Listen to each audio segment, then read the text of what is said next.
Welcome back to the UDVT podcast.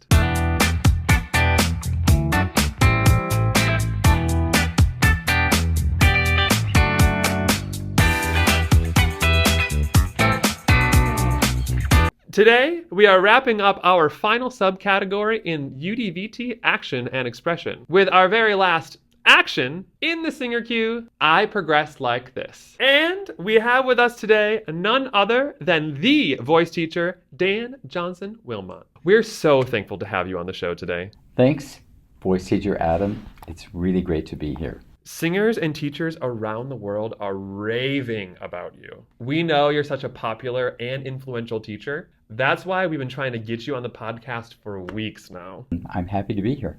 We are so thankful you're taking time out of your day today to talk with us about UDVT action and expression. It's great. I'm ready. For our viewers at home who might not know who you are, why don't you tell us a little bit about yourself? I started music when I was a sophomore in college. I went to college to become a lawyer, and that changed. I had wonderful mentors in my life.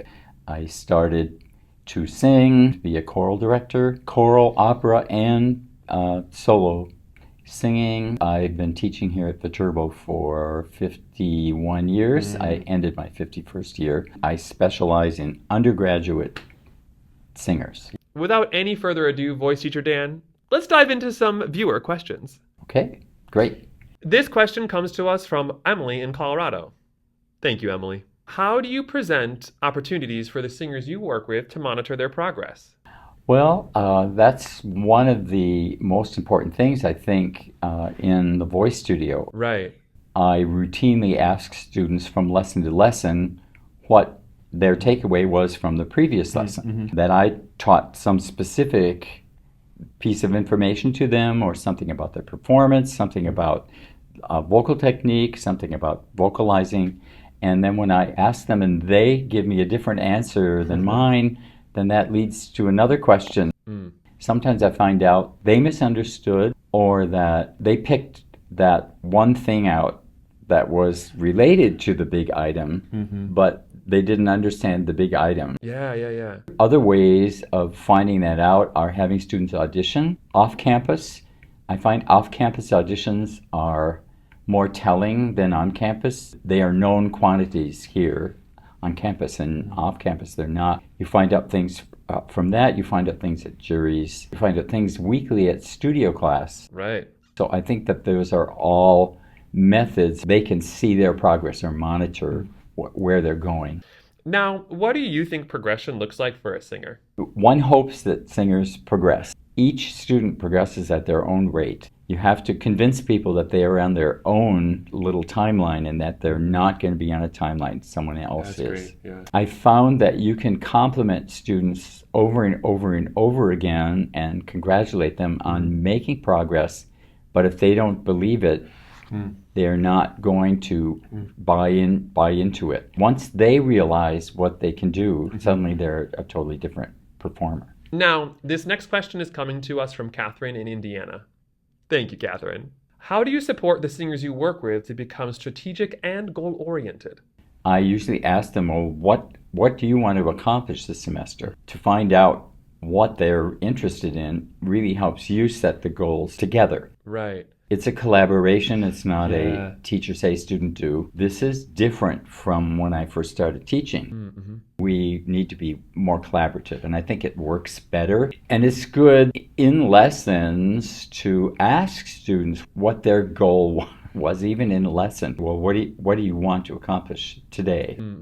You have to accept the answers. Yep. I don't think I've ever had a student, though, do the reverse, is ask me what my goal was with them. I'm waiting for that. Maybe one day. Yes, but so that would be ironic. We set goals together, so they have to know what is existing in my brain too. I love that. Last question we have for today. As a master in your craft, what advice do you have for young voice teachers, such as myself, to continue crafting accessible and inclusive spaces? The main thing I would say to all young teachers is to keep learning. I am still learning things about singing. Sometimes I'll find something that I knew already and that I tell in a different way, and that makes it easier for a student to understand. We do demonstrate in the studio, and demonstrating is one way of teaching. If you get to a spot where you're having trouble yourself, that you go and find someone to work with you. Yeah. Keep singing and keep demonstrating, keep interested in the field, because maybe it's something that was left out in your training. In doing that, I think you understand progression, and I think you understand what learning is. Teachers plant seeds in students, and sometimes that seed is sitting there for a long time, doesn't sprout, and it will sprout some other day. You heard it from the GOAT himself. Never stop learning. That was really slay. Thank you for joining us on our final episode of the UDVT podcast, Season 1. We're done already? Don't worry. We'll be back. Okay. In the third UDVT network, we look to internalize each singer's action and expression with the singer cue, I progress like this. We want to make sure to enhance capacity for monitoring progress. So today's action, present opportunities for singers to monitor progress. Let's make it UDVT.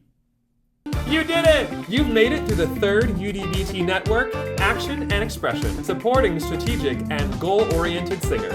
In our next video, we will review the highlights of UDVT, Action and Expression. Hooray! I think I was wearing this exact same outfit the last time I did this podcast.